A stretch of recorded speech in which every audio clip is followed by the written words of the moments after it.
I am traveling again, and I have a guest who does not wish to be on camera. However, she and I were having a really good conversation. I asked her the question, what do you think about AI? And she had some pretty interesting things to say about it. Now, we also had a conversation with an electrical engineer who said that much of the media scare tactics are making people believe that AI is more capable than it actually is. So there was some bias in that conversation to be afraid, and he was basically saying it's nothing to be afraid of right now. And he doesn't work in that part of electrical engineering, so he has no dog in the fight. But then my guest had some really other cool points on it, and so I wanted to get it on camera and, would help us have our conversation too. So why don't you share what you told me about your thoughts on AI?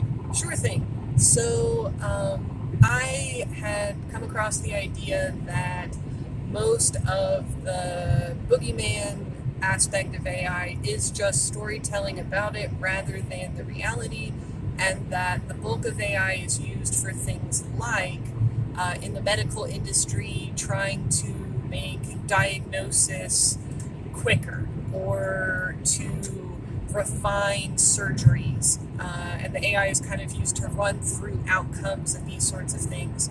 Or AI is used a lot for transportation, trying to maximize where should we put the roads, how can we best help the flow of traffic, very mundane things. So my thought on it in those uses is this is a very useful thing because a person could do that job. You could have someone look at a million roads and figure out what the best ones have in common, but that would be very tedious and it would take a really long time. Same thing with a lot of the medical stuff. It's just faster to have something else run through it. Right. It's basically almost computerizing certain very boring, tedious tasks. But then I also brought up the rise of the use of AI to create art and how this is a new thing that I know about that is not very ethical because it often involves taking art from people and then, their intellectual property, their creation, funneling it into this AI without their permission, without paying them for what they had created, and then using it to create art. But also, in addition to just, that's not very ethical, I saw a tweet, which I think summed it up nicely, and it said, yes, of course, let's not use AI for jobs that everyone hates. Let's use AI for doing things like art that humans love. And that made me think that one of the things I like about the use of AI for the medical industry or for transportation or for that sort of thing is this is taking jobs away from humans that we don't really like. Right. And I was saying to Sister Kate, if, for example, the cleaning and maintenance of a sewer line was AI, I don't think anyone would go home crying because their passion was working in sewage. Right. If this was a job that ceased existing and the people who worked in it now could get a different, more fun job, I think people would be happy. But when AI is used to take away passions from humans, I think this is very bad. Humans like art, we like creating art, and creating art is something we do for free just because we like it. So using a computer for this is wasteful, just at the basis, and insidious if we want to take it that far, because it's taking away something soulful and passion filled for people.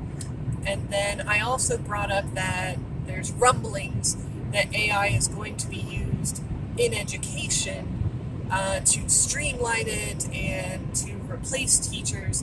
And this was something else that I expressed I felt was a very bad idea, because to make education better, you need to make the teachers better by paying them better and treating them better. And teaching other people is also something that humans have a passion for, and that our passion makes better, as opposed to things like going through maps of roads. Right, and I agree, especially about the teaching, because they did those experiments in the '60s where,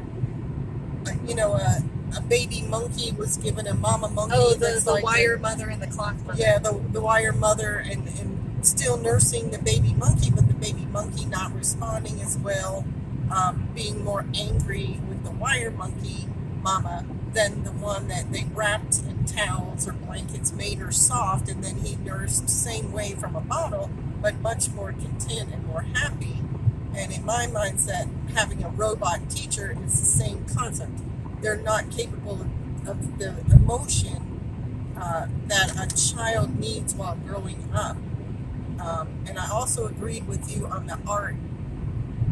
I know there are lots of people who really like doing AI art, and I think they are at least people, some of them, who cannot do art themselves.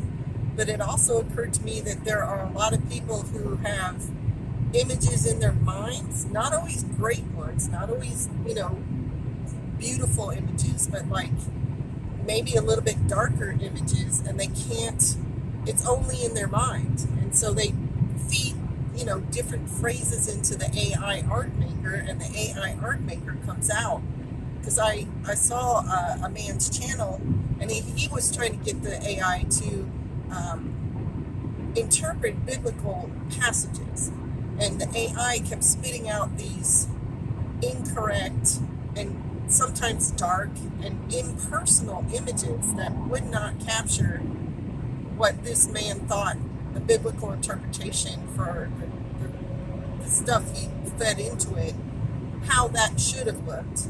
And then another person was just feeding in like a machine gun, and then the AI spits out a thing of a machine gun. And I was thinking, I'm a sort of artistic personality. Never once did I ever think, well, I just want to sit down and draw a machine gun, So it kind of occurred to me that certain people are getting images out of the AI that I want that aren't necessarily great images, Well, and I think it ties into a long conversation we were having earlier about how instant gratification is not actually good. Or if you're someone who has the passion and the drive to want to create biblical images, then why are you shortcutting it using stolen art from other people to try to make a machine make what you want, rather than just actually devoting yourself to learning how to make art, right? Which one is more satisfying? Or even trying. I tricked a machine, or I learned to draw. Right, or watercolor, or,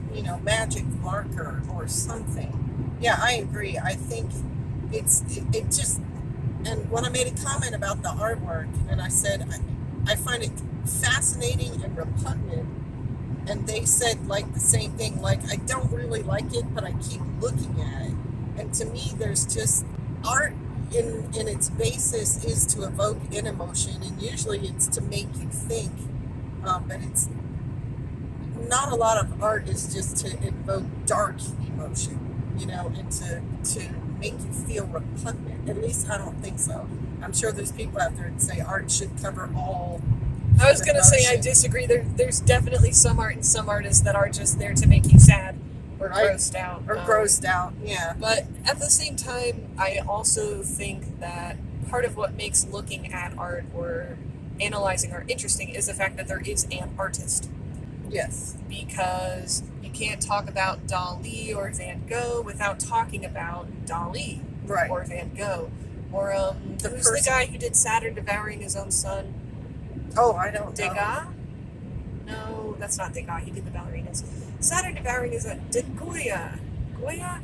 I'm drawing a blank. All right, whatever. Saturn devouring his own son. Another artist who did a lot of dark, serious artwork, heavy, chunky paints. He painted on the walls of his house when he was slowly going insane. But it tells us something about the human condition and about people. Right. A person who goes through these things can express it in this way. It's still human. Right. Even when it isn't. But a machine taking actual art from actual people, butchering it until it's unrecognizable, and then spitting it out. Right? It's not the same. I don't Right. think, even if you were looking at it because you're trying to find the human element and that's what makes it compelling, the fact that there is no artist on the other side, right? There's just the butchered remains of millions of artists.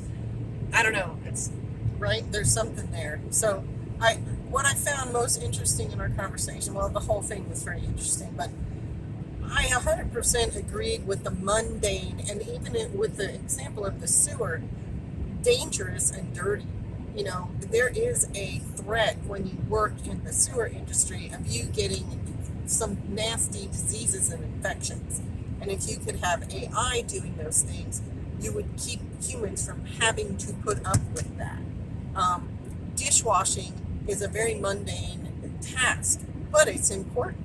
If you don't get the dishes clean and the pots and the pans and everything, you can make yourself sick, really sick. You know, so I agreed on that. All right, well, I hope y'all found this conversation interesting. Thank you for watching it, and I will see you later. Shalom.